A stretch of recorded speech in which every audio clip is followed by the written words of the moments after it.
Mais uma vez, bom dia a todos, a paz do Senhor Jesus Cristo. Pastor Fernando um pouco ofegante aqui, cansado, por ter cantado bastante, com muito vigor, mas o Espírito Santo nos revigora. Ainda estou carregado com muitas dos ensinamentos que o Senhor me passou ao longo de toda a semana. E aqui passamos uma luta, às vezes, no domingo, para estarmos pregando, porque às vezes nos carregamos demais com muita informação e não dá tempo a gente entregar tudo aquilo que o Senhor nos revela, e a gente vai tentando redistribuir o aprendido ao meio da semana, nos cultos que realizamos aqui, e tudo isso com certeza serve para a nossa edificação. Às vezes recebemos na semana muitas ligações, o telefone aqui não para. Às vezes a pessoa vai para a igreja no domingo, lá na sua respectiva igreja, mas chega na segunda de manhã, quer ouvir um conselho pessoal, quer falar com o pastor Fernando. E aí nós acabamos por entregar a mensagem que pregamos no domingo, né? Aquilo que faltou de entregar no domingo, a gente entrega na segunda, logo na segunda-feira pela manhã. Amém? Hoje eu quero trazer uma palavra fundamental para a tua vida, diz respeito à confirmação do chamado que Deus tem para a tua vida. Amém? Abre a tua Bíblia no livro de Gênesis. Gênesis capítulo 26.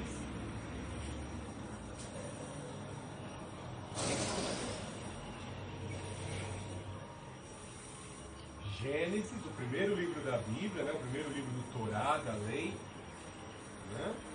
Capítulo 26, nós vamos ler os primeiros versículos. Sobreveio à terra uma fome, além da primeira ocorrida nos dias de Abraão. Por isso Isaque foi procurar Abimeleque, rei dos filisteus, em Gerar. E o Senhor apareceu-lhe e disse: não desças ao Egito, habita na terra que eu te disser. Fica vivendo nesta terra, e serei contigo, e te abençoarei, porque darei todas essas terras a ti e aos que descenderem de ti, e confirmarei o juramento que fiz ao teu pai Abraão. Multiplicarei a tua descendência como as estrelas do céu, e as darei todas estas terras, e todas as nações da terra serão abençoadas por meio dela. Porque Abraão obedeceu a minha voz e guardou o meu mandamento, os meus preceitos, os meus estatutos e as minhas leis. Assim, Isaque habitou em Gerar. Deus Altíssimo, Deus de amor, Deus de poder, obrigado porque o Senhor nos envia essa palavra, de permanecermos na tua casa, aguardando a tua orientação, nos alimentando da tua palavra. E a tua palavra, sabemos, se nos orientarmos por ela, ela não pode falhar, porque o Senhor tem poder para cumprir. O agir e o realizar é do teu Espírito, o mesmo Espírito que te ressuscitou dentre os mortos. Nos guarda do mal, nos guarda, Pai Santo, de agir com astúcia, com malícia, Pai Santo, e agir com falsidade. Em nome do Senhor Jesus Cristo, guarda os nossos pés de tropeçar. Guarde a nossa mente de titubear, que a nossa opção seja sempre aquilo que condiz com a tua palavra, em nome do Senhor Jesus Cristo. Em nome do Senhor Jesus Cristo, eu repreendo agora, com a autoridade a nós constituída, todo espírito imundo contrário à pregação do Evangelho. Em nome do Senhor Jesus Cristo, que as forças opositoras das trevas partam em retirada agora, em nome do Senhor Jesus. Usa a minha vida, usa os meus sentidos como canal da tua comunicação, ó Espírito do Deus Altíssimo. Abençoe a remanescente cristã Filadélfia. Abençoe a todos que nos assistem pelo YouTube. Em nome do Senhor Jesus Cristo eu te peço, Pai, nos guarda do mal. Promove em nós, pelo poder da tua palavra, Pai Santo, o teu propósito, o teu projeto. Abençoe as nossas vidas com a tua palavra. E assim glorificamos o Deus Altíssimo, o Senhor Jesus e o Santo Espírito. Amém. Crises surgem na vida de todos os homens. Como eu fiz uma breve abertura, na breve abertura de hoje do culto, as crises, as regiões desérticas, às vezes o exílio, temos que passar por estas fases difíceis.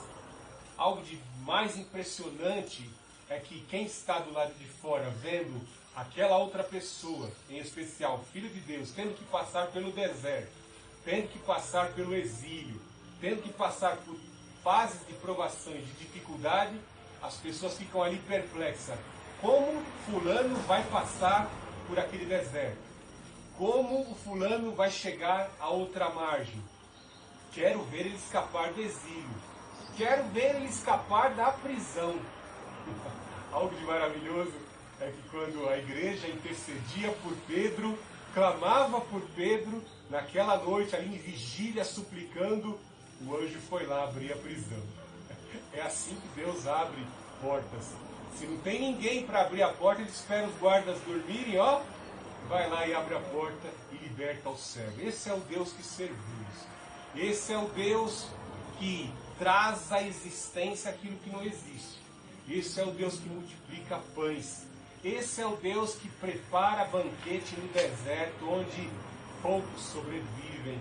Louvado seja o nome do Senhor Jesus Cristo. O nosso Deus, Ele tem poder para agir e realizar, porque Ele pode todas as coisas.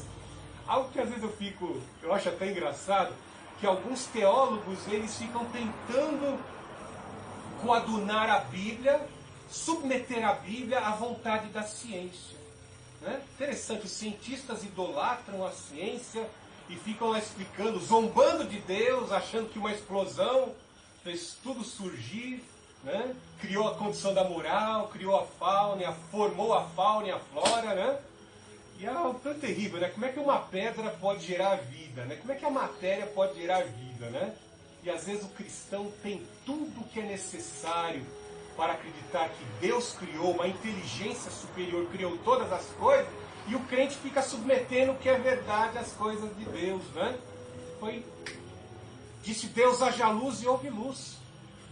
Disse Deus, está muito escuro aqui, haja luz, e no estralar de dedos as coisas ocorrem. Qual o problema? O nosso Deus pode todas as coisas. Então nós não temos que ficar submetendo a autoridade, a supremacia da palavra de Deus à ciência. O nosso Deus tem todo o poder. Tem poder de ressuscitar mortos. Ele é o médico dos médicos, é o Senhor dos senhores. Ele abre porta de prisão, Ele multiplica pães. Ele andou sobre as águas. Então jamais permita que a indústria do entretenimento, ou a ciência, ou qualquer outro fator desta terra, por mais persuasivo nas palavras, por mais palavras bonitas que usem, tem que submeter a Deus e rebaixá-lo. Jamais deixe a sua fé ser submetida por isto que está neste mundo. O teu Deus pode todas as coisas. Algo de maravilhoso é vermos a forma de Deus agir. E às vezes a gente pensa assim, mas por que Deus demora tanto? Por que Deus tem um tempo para tudo? Deus tem um tempo para tudo, porque você imagine que quando Deus criou as coisas todas perfeitas e criou o homem perfeito, o pecado, quando Adão e Eva pecaram, houve uma completa desconfiguração das coisas. E o diabo dá risada porque ele sabe, agora o homem está todo desconfigurado, as engrenagens estão todas fora do lugar. E eu vou mostrar para ti, Jeová, que eles se parecem comigo. Tu criaste o homem, tu deste livre-arbítrio para ele. E eu vou mostrar que pelo livre-arbítrio eles se parecem comigo. Tu criaste a imagem e semelhança. E o teu padrão de santidade, tuas criaturas não podem viver pela questão do livre-arbítrio. E é aí que entra a questão do tempo. Deus permite que nós passemos por provações para que essas engrenagens venham ser novamente coordenadas, interligadas, e elas possam funcionar bem. Sem santificação ninguém verá Deus. Então temos que passar por provas, temos que passar por lutas, temos que passar por momentos difíceis para que nós sejamos aprovados. Porque, como eu disse no início do culto, esse Espírito que te chamou é o Espírito que tem poder para realizar, para agir, e está acima da capacidade, muitas vezes, de você, num determinado momento da prova, de lutar e de vencer. Aí o Espírito entra como um forte guerreiro, batalha as suas batalhas e ganha a causa, e você na sua fraqueza glorifica o Senhor que é todo poderoso. É esse o propósito de Deus, para que você jamais se esqueça de que é o Senhor que te faz conquistar, que é o Senhor que te faz ser o que você é, que é o Senhor que age na tua vida. Ah, mas eu tenho uma enfermidade aqui. Mas como é que você conquistou? Porque é o Senhor, mesmo na tua enfermidade. Paulo tinha um espinho na carne. Paulo foi o grande missionário com um espinho na carne. O profeta Ezequiel tinha ataques epiléticos. E mesmo assim fez a obra de Deus. O bispo de Éfeso, Timóteo, tinha uma enfermidade gástrica. E mesmo assim fez a obra de Deus. Esse é o poder, o agir, o realizar de Deus. Usando as coisas doentes, as coisas insignificantes, o que o mundo despreza, e glorifica o nome do Senhor Jesus Cristo. Esse é o jeito de Deus agir. Deus vai te galardoar por aquilo que você tem. E tudo que você tem, por opção, você faz o melhor para agradar a Deus, Deus vai te galardoar, vai te premiar por você ser tão fiel com o pouco que você tem nas mãos. Porque esse é o jeito de Deus agir. Vejamos aqui na vida dos patriarcas a mesma situação que acometeu o pai de Isaac, no caso Abraão, acomete Isaac. Que situação, né? Nós pais, por amarmos nossos filhos, eu não tenho filho, mas todos os papais fazem isso. Preparar, como disse Salomão, a herança para os seus filhos. Fazem de tudo para que os seus filhos, seus netos, tenham uma herança, uma provisão lá na frente. É algo bíblico, preparar herança, preparar provisões para que a sua família tenha sustento. Lá no princípio, desde Adão até chegar aos nossos dias, o homem é o cabeça, ele tem que trazer provisão para dentro do seu lar. Então Abraão deixou tudo preparado para o príncipe Isaac reinar, né? Olha, tem um projeto de Deus para a tua vida. De ti, Isaac, vai se formar uma grande nação. E o Altíssimo me revelou, lá em Gênesis 15, que existe um projeto para a salvação, até mesmo desses cananeus vizinhos aí, ó, esses pagãos. Deus tem um projeto de salvação para eles, para o mundo inteiro. É de um filho que vai nascer de você. Então, Isaac tinha uma espécie de lei oral na mente. Veja o que Deus fala aí, ó, não tinha a lei de Moisés nessa época. No 26:5, ó, porque Abraão obedeceu a minha voz e guardou os meus mandamentos, os meus preceitos, os meus estatutos e as minhas leis, né? Ó, Abraão obedecia a tudo, até o dízimo. Não tinha dispensação da lei aqui, mas Abraão entregava dízimo. Ou seja, ele obedecia a voz de Deus, os ensinamentos de Deus. Ou seja, existe um projeto de salvação a ser desenvolvido por meio da família de Abraão, a família de Isaac, a família de Jacó especificamente. E Isaac tinha que obedecer. Mas vemos que diante das situações de passar nessa terra, de vencer, de cumprir cada estágio desse projeto de salvação, vemos que o nosso Deus usa da provação, usa das dificuldades dessa terra para provar, para exercitar, não para mostrar para ele, porque ele sabe, ele é onisciente, ele sabe de todas as coisas, mas para mostrar para os próprios filhos que foram incumbidos, que foram chamados, acerca daquilo que Deus verdadeiramente é, de que Ele tem o poder para cumprir, que toda a glória, toda a honra tem que ser dada a Ele, porque Ele vai cumprir este projeto. Então vemos que uma terrível fome, novamente a fome, um período de fome agora se sucedeu na vida do pai, Abraão, agora se sucede na vida de Isaac. E quando a crise vem, é muito comum vermos, porque a crise quando vem não cai só na sua casa. Quando ocorre uma crise, uma grande estiagem, a falta de água, vai faltar água na sua casa também, tanto na casa do ímpio como na casa do cristão. E nós vemos que algumas pessoas vão encontrando soluções, né? Veja a crise de abastecimento na Venezuela. As pessoas começam a olhar para o lado e perguntam, onde é que tem comida, onde é que tem alimento, onde é que tem sobrevivência? Vamos para o Brasil, vamos para o Chile, vamos para outros estados, vamos para outras nações. E ali os fluxos migratórios vão em busca da sobrevivência, em busca de fontes de subsistência. Naquela época era o Egito. E quando se fala em Egito é um negócio complicado. Então, se você quiser compreender um pouquinho do que era o Egito naquela época, era a mesma coisa que buscar a subsistência na Índia. É um país que, de certa forma, tem bastante empregos lá, né? Mas quando você olha o aspecto cultural e religioso, lá existem milhares de deuses, baratas, ratos, camundongos e toda sorte de insetos, até mesmo as plantas se tornam divindades. A terra, que é considerada divina, também está dentro de um processo de ciclos kármicos, num processo que já se destruiu e torna a se reinventar, e para os seres humanos reencarnar, aí reencarna em cachorro, reencarna em vaca, reencarna em barata, e toda a fauna e a flora acabam se tornando divindades, né? O Egito era assim. Ia chegar o momento, né, dos filhos, no tempo certo de Deus, dos egípcios aprenderem quão terrível é ficar cultuando a natureza. Nos dias de hoje tem o Greenpeace, né? O Greenpeace fica cultuando a foquinha. Engraçado, né? O Greenpeace protege a foquinha, mas é a favor do aborto. Oh, interessante, né? Protege a cachorrinha que apanhou do segurança, mas defende o aborto. Interessante, né? O que é a teologia satânica, né? A ideologia satânica no meio das causas humanitárias, né? Então o Egito tinha tudo isso aí. E Deus, muito preocupado com esse plano de salvação, ele intervém na vida de Isaac. Ele impõe uma ruptura com o pensamento.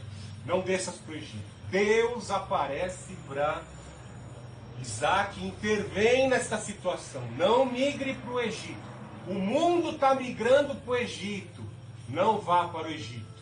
Permanece na terra de peregrinação do teu pai, porque essa terra eu vou dar para você. No momento de crise, no momento da perplexidade, quando a palavra de Deus vem de encontro à tua vida, você vai cumprir a vontade de Deus. Deus aparece para você por meio de um porta-voz. Deus aparece na tua vida até mesmo por uma pedra na qual você trupica e você olha para a placa para a direção certa. Deus vai usar diversos recursos na tua vida para orientar o teu caminho. Então Isaac olhou a multidão indo para o caminho da perdição, para o caminho do Egito, mas Deus intervém. Não, fica nessa terra.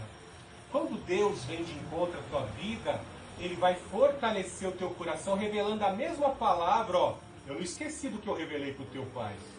Quer dizer, a gente pensa, o senhor foi com meu pai, agora eu estou nessa situação difícil de crise aqui, o senhor me abandonou. Eu estou numa situação difícil, mas que parece que Deus se esqueceu de mim. Não. Continua de pé a minha palavra. Eu zelo a minha palavra para cumprir.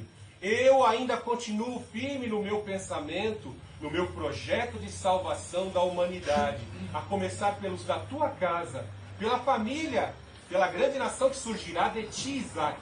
Então veja que Deus enriquece, fortalece o Isaac em meio à crise com o poder das promessas. Veja que Deus, o Altíssimo, fala para Isaac: fica vivendo na terra e serei contigo e te abençoarei. A grande bênção da presença de Deus. Quando interpretamos a palavra abençoar, significa presente. O maior presente, o maior tesouro que temos em nós, que somos vasos de barro, 2 Coríntios capítulo 4, é a presença de Deus. Temos este grande tesouro em vaso de barro. O mundo tem espírito e está vivo, mas não tem o Espírito de Deus atuando em seus espíritos. Agem segundo aquilo que querem fazer. Mas nós não, nós temos o Espírito de Deus. Nós temos um selo, uma espécie de marca da promessa, que é garantia de herdarmos aquilo que Deus está prometendo. Ou seja, o Espírito Santo é selo. Primeira carta aos Efésios, carta de Paulo aos Efésios, capítulo 1, verso 13. Temos o penhor, a garantia, o selo de que vamos atingir aquilo que Deus tem como projeto para as nossas vidas. Então a presença de Deus está sobre nós. Eu te abençoarei, porque darei todas estas terras, e os que descenderem de ti e confirmarei o juramento que fiz ao teu pai Abraão, a promessa da terra. Quando olhamos para as pessoas, vemos que todos os seres humanos são assim. Eu me lembro que lá quando eu tinha 16 anos, eu comecei a estudar a Bíblia. A vida do economista José foi um grande referencial para mim. Porque eu pude aprender as primeiras noções das ciências econômicas. Hoje eu sou historiador economicista com José. José é um dos maiores cientistas contábeis da história, porque ele tornou do Egito uma grande potência. Tornou o senhor do Egito, Faraó, o dono de todo o Egito, senhor do mundo, através da economia. Então vemos aqui algo muito interessante, que José recebeu a visão de Deus, salvou o seu povo e cumpriu-se a palavra de Deus. Em especial aqui quando ele fala da terra, nós vemos aqui que a terra estava sob, entre aspas, sob o controle de muitas pessoas pagãs, de homens que praticavam coisas abomináveis para Deus. Mas através do sofrimento de José, quando ele foi para o Egito ali, se tornou um grande ministro da fazenda, nós vemos que ele pôde preparar condições para que a nação de Israel pudesse se tornar uma grande nação. E ali se instalar, como diz essa palavra, se instalar no território de Israel, vencendo todos aqueles pagãos e se mantendo na terra. E essa terra está em posse de Deus até os dias de hoje. Então, a promessa que Deus faz dessa terra é algo que não pode ser mudado. Por mais que se criem narrativas de que a terra pertence aos palestinos e os judeus e israelenses têm que viver em harmonia, têm que viver compartilhando de Jerusalém. Certa vez eu vi um missionário com a face toda queimada por um islâmico. E esse missionário cristão, né, que primeiramente foi judeu, ele disse: se Israel ceder qualquer centímetro da terra de Jerusalém para os palestinos, breve eles farão com todos os israelitas o que fizeram comigo. Primeiro eles impedem a palavra, depois eles exterminam quando eles tomam o poder por completo. Então, às vezes nós olhamos, podemos estar nessa mesma situação aqui que Isaac, pensando: poxa, essa terra que meu pai peregrinou é tão grande, mas existem tantos povos pagãos aqui, como é que a minha família tão pequena poderá conquistar toda essa terra? Deus tem poder para agir e realizar. Vemos que lá em José e depois com Josué e as tribos conquistando a terra, nós vemos que o nosso Deus pôde cumprir a sua palavra. E quando observamos essa questão da terra, como eu disse, quando eu era jovem, tinha 16 anos, eu já fazia os projetos de um dia conquistar a minha casa própria. Ainda não consegui conquistar a minha casa própria. A verdade é essa, que todos nós temos o projeto de termos a nossa casa. E aqui Isaac já está recebendo essa promessa. Você dominará a terra será sua e da sua descendência. Veja no verso 4: multiplicarei a tua descendência como as estrelas do céu, e as darei todas estas, e a ela darei todas estas terras, e todas as nações da terra serão abençoadas por meio dela. Isso se cumpriu ou não se cumpriu? Até os dias de hoje, a nação de Israel está em posse da terra, e daquela terra abençoada, ali haveria de nascer o Messias, o nosso Deus, o Senhor Jesus, que é eterno. Ali naquela terra, em Jerusalém, mais especificamente em Belém, ele adquiriu natureza humana. E ele trouxe os ensinamentos primeiro para o povo de Deus, para Israel, e essas bênçãos, essas promessas se estenderam a nós que estamos aqui no Brasil. O curso da nossa vida foi mudado quando nós fomos assim abençoados, a começar pelos nossos ouvidos, ouvindo a palavra de Deus. A mesma palavra que motivou Isaac na crise é a mesma palavra, esse mesmo texto de Gênesis 26 que vem às nossas vidas, mostrando o cumprimento. Gênesis 26, 4 está se cumprindo aqui nesse exato momento. Porque essa mesma mensagem que motivou Isaac a continuar acreditando no Senhor na época de crise, é a mensagem que está sobre as nossas vidas neste momento, nos confirmando. Você está passando por crise, você está passando por dificuldade. Calma, eu vou cumprir, eu, Senhor, vou cumprir as promessas na tua vida. Portanto, algumas promessas pessoais foram feitas à tua vida, em alguma fase da tua vida. No momento de luta, Deus levantou alguém, te entregou um recado, e talvez já se passaram alguns anos, e você pense, como isso vai se cumprir? Vai se cumprir, porque aquele que te chamou, ele tem poder para cumprir. Veja algo muito importante. Agora a compreensão por um outro aspecto. A importância de obedecer o que Deus nos diz. A crise talvez se avolume ao ponto de você se desesperar. Alguns homens são mais equilibrados por serem racionais. Talvez as mulheres por serem mais emocionais, porque as mulheres foram criadas para o homem e com o sentimento e o instinto de serem protegidas pelos homens. Em momentos de desespero, algumas mulheres se desesperam e às vezes falam muito ao ouvido dos seus maridos e talvez implicam que os maridos tomem decisões erradas por força de algumas mulheres que perdem o controle. Isso não é só para as mulheres, mas talvez para alguns homens que ficam desesperados quando falta o dinheiro e vem a fonte de renda secar. As fontes de água estavam secando naquela época e muitos homens entraram em desespero. Vamos beber da água do rio Nilo, que lá no Nilo tem água. Aqui na Caldeia não tem. Vamos migrar para lá. Então, nós aqui somos motivados a crer no poder que tem poder para gerar fonte de água. Sansão clamou após ter vencido os seus inimigos e pensou, os filisteus não me mataram, mas agora eu vou morrer de sede. Não, Deus feriu a rocha de Etã e Sansão bebeu da água que veio do Senhor. Proveu daquela rocha para a vida dele, para que ele não morresse de sede e cumprisse o propósito de Deus. Então, Deus te chama na crise. Ele quer que você obedeça os mandamentos dele. Como eu disse aqui, naquela época não tinha uma Bíblia. Isaac não tinha o Torá, não tinha a lei de Moisés naquela época. Ele tinha o quê? A lei oral do Senhor. A lei oral do Senhor que foi transmitida ao seu pai e o seu pai lhe contou. Bem assim, nós temos as experiências, a mensagem, por isso que é importante irmos à casa do Senhor. A fé vem pelo ouvir, e o ouvir da palavra de Deus. Temos que ouvir a palavra, para que a palavra, ao entrar por nossos ouvidos, possa promover uma revolução, possa promover a cura, possa promover tudo que é necessário para que você continue caminhando.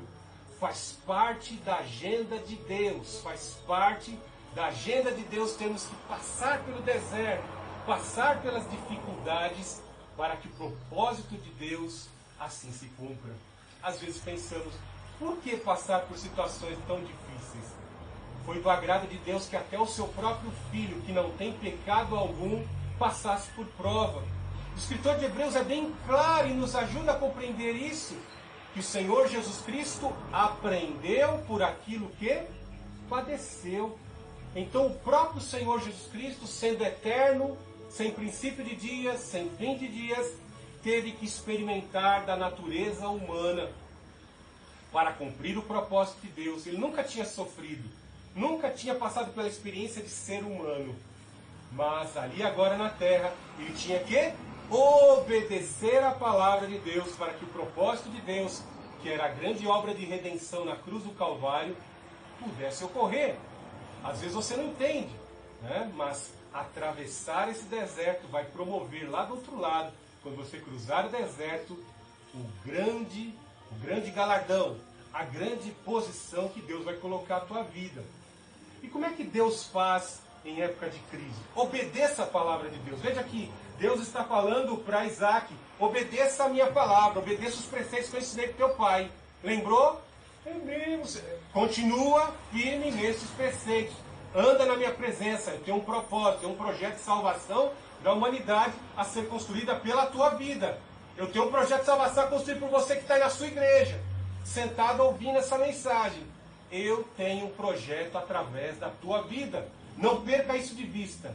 Eu quero usar você como canal da minha comunicação, no seu ambiente de trabalho, lá na universidade, na escola. Eu tenho um propósito através da tua vida. E aí vemos que Isaac se lembra também de alguém que apoiou o seu pai. Alguém que fez uma aliança com seu pai. No caso, os filisteus, né? Abimeleque. Existiu uma dinastia entre os primeiros filisteus que vieram da antiga Grécia, Cafitor, para morar ali naquela região. E ali em Cafitor a situação estava um pouquinho melhor. Ao invés de ir ao Egito, ele obedeceu a Deus. Isaac não foi para o Egito, mas foi para Gerar. E ali vemos que ele teve contato com Abimeleque. E aí vemos algo incrível, né? O homem que teve uma visão de Deus, uma experiência com Deus, vai cometer a sua primeira falha. Nós no deserto não estaremos isentos de falhar e cometer algumas falhas. Entenda que Abraão também foi chamado e ele cometeu falhas. Paulo foi chamado e também cometeu falhas. Não existe nenhum de nós que possa se chamar perfeito. Os que alcançaram um estágio mais elevado, como Elias e Enoque, eles foram arrebatados. Não existe ninguém perfeito. Todos nós temos um pouco de Davi. Somos homens pecadores, mas que de forma penitente nos aproximamos de Deus, nos lavamos no sangue de Cristo, e assim somos purificados e continuamos na nossa vida de fé. Isaac vai cometer os mesmos pecados de seu pai, algumas das falhas. E isso envolvia o quê? Tem pessoa que é abençoada, né? Tem irmão dentro da igreja que tem um carro bonito, né? Tem um Jetta, tem um Toyota novo, tem um carro bonito. E tem aquele irmão que não é muito bonito, mas tem uma mulher bonita, né? Tem aquele irmão que é o felizardo de casar com a moça mais bonita da igreja, né? Tem a moça que é a felizarda de casar com o rapaz que é disputado por todas as moças. Ocorre isso dentro das nossas congregações. Nós sabemos disso, né? E eu acho bonito que o povo mais bonito hoje do mundo é o povo de Deus. Que o povo de Deus que vive e submete a Deus, ele não traz as marcas do mundo. É um povo que sabe se vestir, é um povo que arruma o cabelo, né? Hoje em dia nós estamos vivendo uma sociedade tão complexa, tão emaranhada, né? Eu não vou entrar num outro assunto que eu estou com vontade de entrar, né? Que às vezes você olha para alguns jovens na rua, você não sabe se é menino ou se é menina. Negócio de teologia de gênero, né? Você não sabe se é menino ou se é menina. Mas quando você entra na igreja, você vê as moças bonitas, bem arrumadas, os meninos bonitos, bem penteados, né? Você consegue distinguir, né? Então, no mundo hoje, quem buscar, às vezes, soluções no mundo, talvez está afadado à derrota, né? E Isaac era um privilegiado, tinha uma esposa lindíssima. Rebeca era tão linda quanto Sara e também quanto aquela que haveria aí de ser a esposa do seu filho, a Raquel. Era lindíssima. E Isaac, temendo por ter uma mulher tão bela, naquela época existia uma barbárie terrível, né? Os homens viam mulheres bonitas e tinham um sentimento de dominação. Eles destruíam a família ali e tomavam, sequestravam as mulheres. Ainda mais os filisteus que cultuavam também diversos deuses. Então ele, temendo ser morto pela beleza da sua mulher, ele faz um acordo com a Rebeca, dizendo, quando eu chegar lá na terra dos filisteus, você diz que é a minha irmã, para que eu não seja morto e a sua vida, tanto a sua como a minha, sejam preservados, né?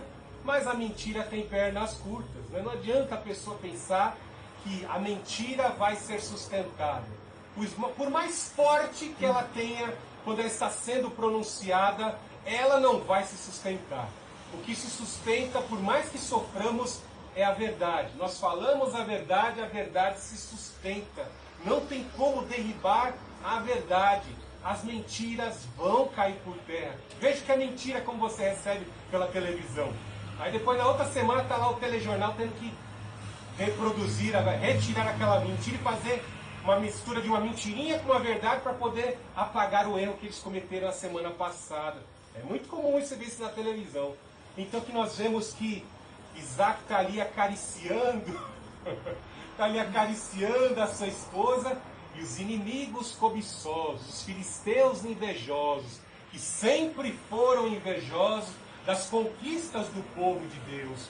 Os agentes do diabo morrem de inveja daquilo que os filhos de Deus conquistam. Nunca se esqueça disso, né? Que o Abimeleque está lá junto com os seus aristocratas, né? Com seus conselheiros, os seus militares, ele fica olhando para a terra do lado e vê, em época de crise, o Isaac prospera. Em época de crise, ele tem os melhores cavalos, os melhores bois. Em época de que o cara tem a mulher mais bonita que eu já vi na vida, né? E ele começa a desejar o que o outro tem. Em época de crise é muito comum, porque a gente está vendo escassez por todo lado, a gente não tem condição de ter posses, algumas pessoas fizeram escolhas erradas na vida, não consegue ter, e começa a invejar pessoas que conquistaram algumas coisas da vida. É muito terrível isso, porque quem tem muita posse sabe como é que é, né?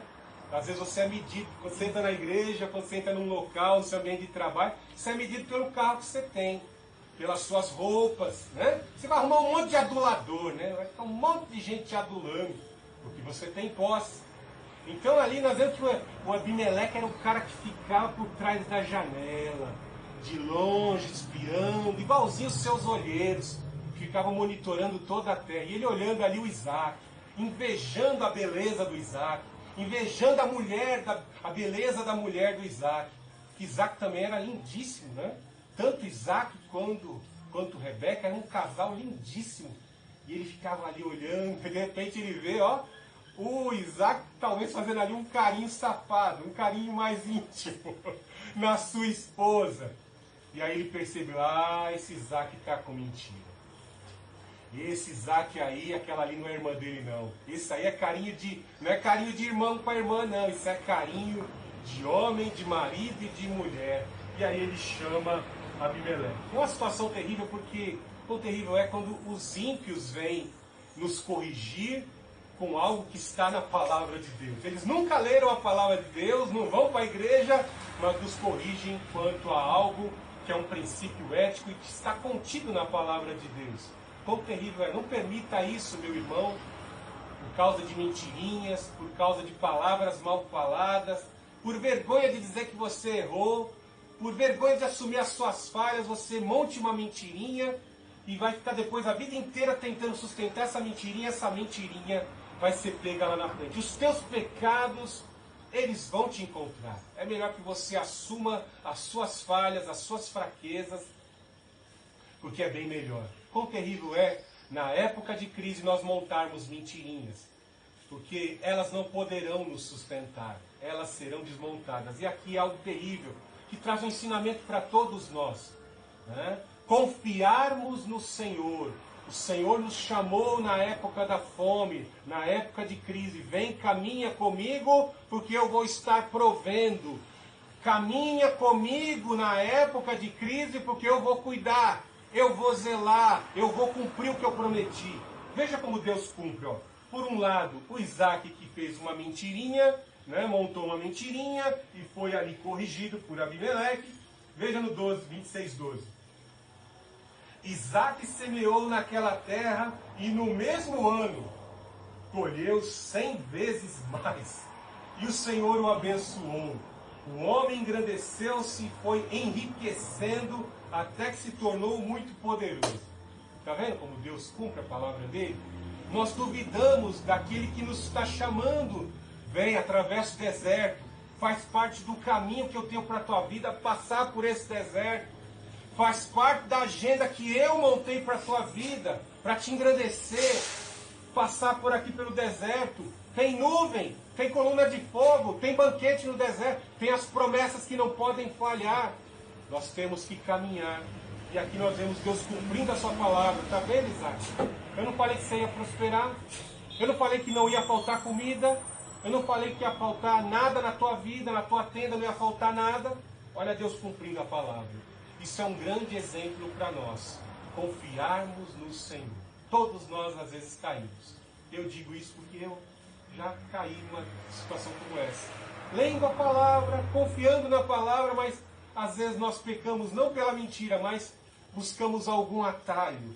E o atalho não é o caminho que Deus escolheu para a nossa vida. Então vemos aqui no verso 26, 14, como complemento, né? Possuía ovelhas e gado muita gente ao seu serviço, de modo que os filisteus o invejavam, né? Cuidado com o que você pede, né? As pessoas, às vezes, lá naquele momento que estão em casa, né? Ah, eu quero aquele noivo. Ah, eu quero aquela casa. Ah, eu quero aquele carro. Ah, eu quero. E quando conquista, quando passa o tempo e a pessoa conquista, talvez não está preparado para lidar com algumas das situações terríveis, né? Nós vemos, como eu falei, os filisteus sempre tiveram inveja das conquistas do povo de Deus. Olha aqui que está expressado no 26:14. Os filisteus invejavam.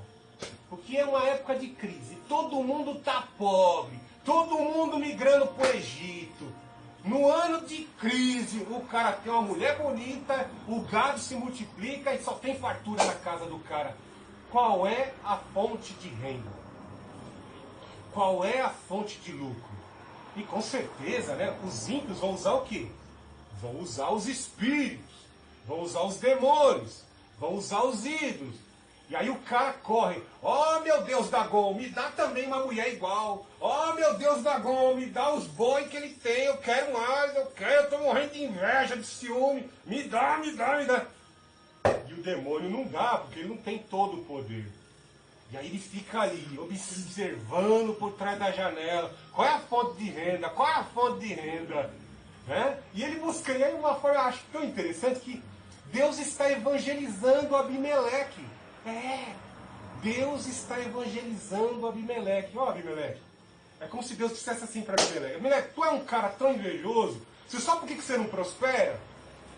Tu é rei, você é rei, porque eu permito que você seja rei, mas você está cultuando Dagon, você está cultuando a rainha das águas, tu está cultuando um monte de demônio. Olha só o Deus que faz Isaac prosperar, sou eu que faço prosperar. Quer a prova do que eu estou falando? Veja aí no versículo 26, 27. Isaac perguntou: por que vieste encontrar-me, visto que me tratastes com hostilidade e me expulsaste? Eles responderam: temos visto claramente que o Senhor está contigo. Pelo que dissemos, façamos agora um juramento entre nós e ti. Deu para perceber? Eles conseguiram perceber que o Deus que dava prosperidade para Isaac é o Deus Altíssimo, que o Deus de Israel, que o Deus de Isaac era verdadeiramente poderoso, era maior que os deuses dos filisteus. Deus vai fazer isso várias vezes na história, mas infelizmente muitos filisteus não perceberam, né? Então esse é o jeito de Deus agir. Às vezes você não está preparado para lidar com o invejoso, às vezes você fica, né, sofrendo com isso. Nós temos que nos preparar, porque Deus nos colocou como cabeça, Deus nos colocou, vai nos colocar em posições elevadíssimas. Nós temos que estar preparados com relação aos invejosos. Veja mais um ensinamento maravilhoso que Deus nos ensina aqui nesse texto de Gênesis 26. Nós vemos que Isaac se lembra que o seu pai cavou poços. É muito importante, a terra só é produtiva se ela receber reagentes do sol e receber reagentes da água. Água, sol e a terra produzirão sementes. A terra só é viável quando ela é irrigada por rios. E vemos que Abraão, para manter os seus rebanhos, para manter o que ele produzia, ele cavou poços. E Deus era com ele.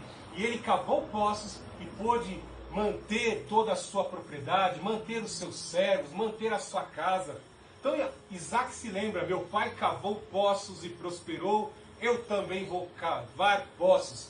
Algo de maravilhoso no caráter de Isaac é de, em época de crise, lembrar-se dos estatutos, lembrar-se das promessas e cavar poços. Tem crise? Minha família cresceu, eu prosperei de uma forma. Como é que eu vou dar de beber para todo esse gado? Como é que eu vou dar de beber para os meus servos? Se os meus servos não se alimentarem bem, eles vão procurar trabalho em outro lugar, vão migrar para o Egito. Então, ele cavou poços, se lembrou dos poços que o seu pai cavou. E o que os invejosos fazem? Eu tenho que dar um jeito de fechar a torneira dele. Eu tenho que dar um jeito de fechar a torneira do Isaac iam lá e entulhavam os poços. Ele cavava e entulhava. Nós vemos que ele vai cavar aí, veja no verso 18, no 26, 18. Isaac tornou a abrir os poços que haviam sido cavados nos dias de seu pai Abraão, pois os filisteus haviam entulhado depois da morte de Abraão. E deu-lhes os nomes dados por seu pai. Ou seja, ele olhava para a fé do pai, ele olhava, lembrava, trazia a memória. Todavia quero trazer a memória que me traz a esperança. Ele trazia à mente as experiências do pai e cavava poços. Ou seja, ele persistia fazendo o que era cabível a ele, o que era o dever dele em épocas de crise, trazer provisão e assim continuar na presença do Senhor. E aí vemos que ele cava 4 poços. Os 2 primeiros são os de maior dificuldade, que expressam toda a contenda. Você imagina, os rebanhos dele crescendo, a quantidade de servos trabalhando, e nós vemos que os filisteus vão lá e disputam um poço que havia sido entulhado, um poço que era de Abraão. E esse poço recebe o nome de Ezeque. Ezeque significa contenda, ou seja, os invejosos e os servos do grande invejoso Abimeleque contenderam ali, e Isaac ali, diante dessa situação, ele poderia reivindicar: não, o poço é meu, do meu pai, e se relar a mão nesse poço nós vamos guerrear. Algo de maravilhoso, grande ensinamento de Isaac aqui do capítulo 26, do verso 18 em diante, é um atributo que nós temos que buscar ter, que é a longanimidade, ser um pacificador. Terrível, né? Porque muitas pessoas, quando vão lutar e brigar por algo, mesmo sendo seu direito, eu sei que é uma palavra difícil, alcançam muita amargura, dificuldades e um desgaste terrível, né? Porque o invejoso, ele persiste em lutar por algo que não é dele, porque ele quer ver a sua torneira secar. Não se esqueça que Deus tem mais para te dar. Deus tem mais para te dar se você for um pacificador. Lembre-se dessa passagem, se você quer ser um pacificador. A mim pertence a vingança pertence a Deus. Quando você abrir mão de retalhar, quando você abrir mão de lutar e concede esse seu direito e coloca nas mãos de Deus, é Deus quem vai trabalhar na causa.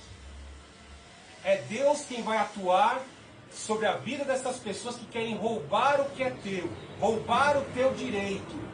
Por isso que Isaac aqui ele mostra um grande exemplo, até maior do que o do seu pai. Ele era um pacificador.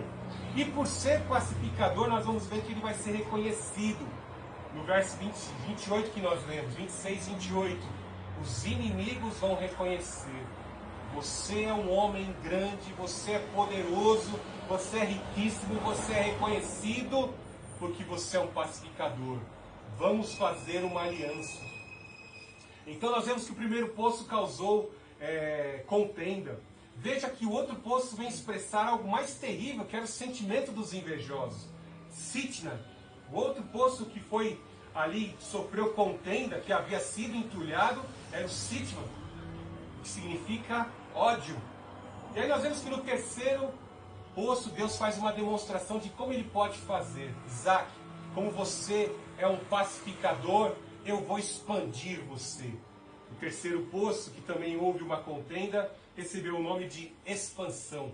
Eu vou expandir você de tal forma, vou te dar crescimento, que você nem imagina. Pode colocar o nome do poço aí de Reobote.